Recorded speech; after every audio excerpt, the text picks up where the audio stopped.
In a move that could significantly affect South Africa's long-delayed accountability for apartheid-era crimes, former Presidents Jacob Zuma and Thabo Mbeki have formally applied for the recusal of retired Justice Khampepe as chairperson of the Truth and Reconciliation Commission Prosecutions Commission. The commission, established last year by President Cyril Ramaphosa, is tasked with probing alleged political interference and obstruction in the prosecution of apartheid-era atrocities from 2003 to the present, a mandate that places judicial independence and credibility at the center of national scrutiny. Zuma and Mbeki's applications are supported by several former cabinet ministers, including Brigitte Mabandla, Charles Lankwala, Toko Didiza, and Ronnie Kasrils. Together, they argue that Justice Khampepe's continued leadership poses a risk to the Commission's perceived impartiality. At the heart of the challenge is Khampepe's extensive prior involvement in the justice system.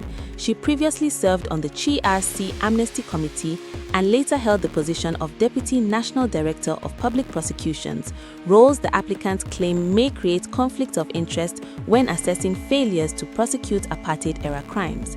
The applicants further allege that Justice Khampepe provided undisclosed legal advice to the Commission's chief evidence leader, Advocate Siyabulela Semenya SC. According to them, this advice may have related directly to issues before the Commission, raising concerns about procedural fairness. The Jacob Zuma Foundation amplified these claims in a public statement.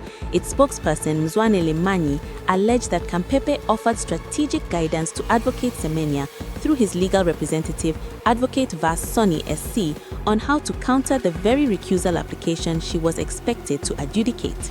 If established, this conduct constitutes a serious breach of judicial ethics, Manyi said, adding that it undermines the fundamental legal principle of odi alteram partem, the right of all parties to be heard, and irreparably damages the appearance of impartiality.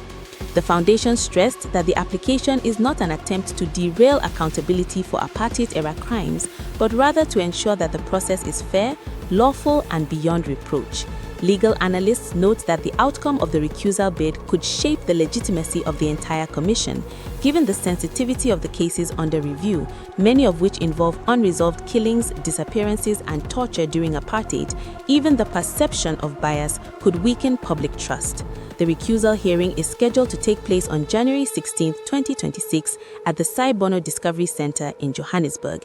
Its outcome is expected to determine whether the commission proceeds under its current leadership or faces a major reset at a critical stage of its work.